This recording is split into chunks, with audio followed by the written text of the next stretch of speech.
It's not that everything is painstaking or intimidating, though some of it is, a little. It's just that the recipes are the opposite of the, oh, is this old thing I just bunged it in the pan school of cooking that makes us all think we're instantaneous chefs.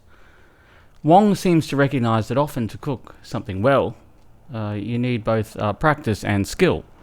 It also sets out to debunk the stereotype that Chinese food is simple or unrefined or something that Wong is understandably passionate about. I think the general understanding of Chinese food is that it's de-skilled and very easy when it's really not, he says. People think you throw things in a wok and whoosh, it's ready. At the age of 15, Goodrum signed a record deal with Sony and began work on an album of pop dance songs, including the unsuccessful debut single I Don't Care, which peaked at number 64 on the ARIA singles chart in November 2001. The album and proposed single, a year ago today, were pushed aside as a result. We were taken to a small dining room, a long, low wooden table, 10 soup bowls, 10 glasses, and 10 sets of chopsticks ringed an electric wok. The cook, Rikishi, on kitchen duty, tossed sliced tofu, carrots, cabbages, leeks, potatoes, lotus roots, daikon radishes, shiitake, mushrooms, and a giant burdock into the boiling chicken broth. He was preparing chankanobe.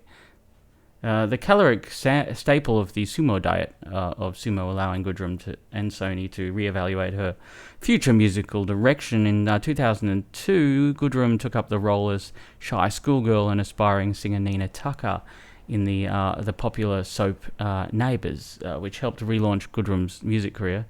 And the piano-based ballad Born to Try, co-written by Audius Mtwarira, premiered on the show and reached number 1 on the ARIA singles chart and number 3 in the UK. Born to Try was certified triple platinum in Australia for sales of over 210,000 copies. Goodrum's role on the show scored her a Logie for the most popular new talent at the 2003 Logie Awards. When the game reached North America in 1929, it became known as Beano.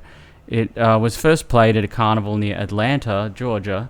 New York toy salesman Edwin S. Lowe renamed it Bingo after he overheard someone accidentally yell bingo instead of Beano. He hired a Columbia University math professor, Carl Leffler, to help him increase the number of combinations on bingo cards. By 1930, Leffler had invented 6,000 different bingo cards, and they were developed so there would be fewer non-repeating number groups and conflicts when more than one person got bingo at the same time. Lowe was a Jewish immigrant from Poland, and not only did his E.S. Lowe company produce bingo cards, he also developed and marketed the game Yahtzee, for which he bought the rights from a couple who played it on their yacht. His company was sold to Milton Bradley in 1973 for $26 million. Lowe died in 1986. The Japanese consider chanko a nutritious food that helps make your bones denser, Konishiki says. It's healthy if you eat it in moderation, of course. Rikishi don't eat in moderation. They form their moon pie-shaped sumo bodies by swilling prodigious portions along with rice, beer, and an occasional side dish of omelettes, shrimp dumplings, and fried chicken. Then they take a long nap. Konishiki calls chanko a sort of legal steroid of all the performance enhancers used in sports. It's perhaps the oldest and most venerated. Chanko dates to at least the late 19th century when short-order cooks from Niigata Prefecture fixed meals for wrestlers. The word chan, regional dialect for father, was conflated with nabe. Now, the name for one-pot meals often served at the table, it's the main course of a sumo meal, says Konishiki. Now, in 1989, challenged with the task of finding a wood-fired stone hearth oven or brick oven that could withstand the intense rigours of the restaurant world, Keith Carpenter set out for perfection. Inspired to create a better wood-fired oven, and Carpenter pitched some ideas to Harry Haggerty, an experienced builder of large-scale, high-temperature ceramic incinerators. This meeting marked the beginning of an integral partnership, and by 1990, Woodstone was born. Just 5 years later, in 1995, Woodstone introduced gas-fired and gas-assist stone hearth ovens, with many different configurations to meet the breadth of commercial demands and, most importantly, the needs of high-yield cook lines. Ever since the value, versatility and production of our ovens have continued to grow, driven by high industry demands, with the large 2007 expansion of our manufacturing facility, including a dedicated research and development lab, and a state-of-the-art and integrated metal fabrication system, Woodstone now spans over 117,000 square feet. Additionally, our facility offers a full-service 1,500 square foot test kitchen. Inside, our corporate chefs immerse visitors in all things Woodstone, showcasing our unique recipes and enabling customers to try their hand using the ovens year-round. The Bellingham Test Kitchen sees chefs from small mom-and-pop pizza parlours to corporate chain restaurants to hotels and educational institutions. Now comes the big day when the fish can be selected and put together in the breeding tank. First, the female. She should be heavy at the rear and protruding on the left-hand side of the body. Try applying a little pressure in the anal area, and the body should be very soft. Note, to sex goldfish, look for the following physical changes that occur at the start of the breeding season. Males develop breeding tubercles, white pimples on the gill covers and on the leading edge of the pectoral fins. See finnage.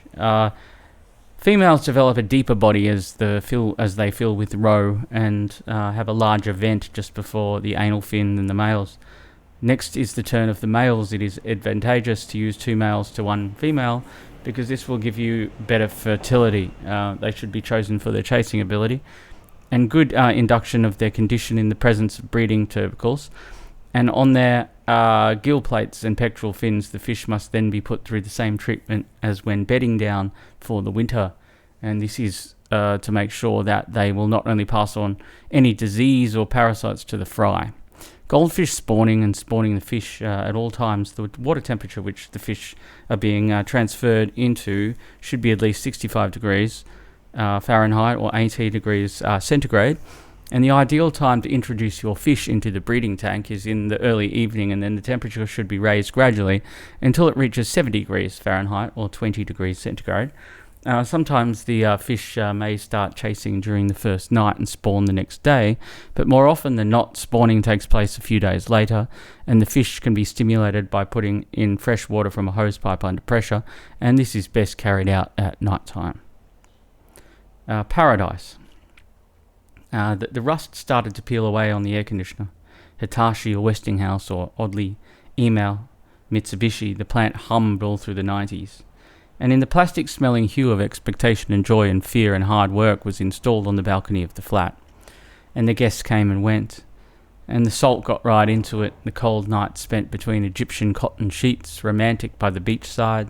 The chugger chugged and chugged and chugged all through the 90s and then into the noughties, that fucker chugged.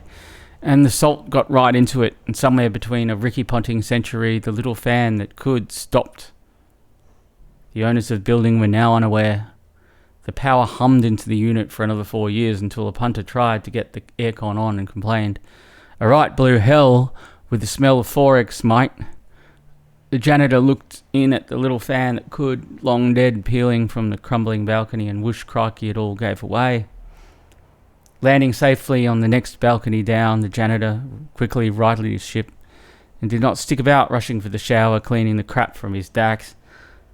The site inspection was carried out by a former fireman, father of a moderately successful lawyer, a product of brawn and a wife of exceptional skills in ecology. Underneath the balcony, a bunch of Nordic backpackers flirted with a bunch of Sydney tourists.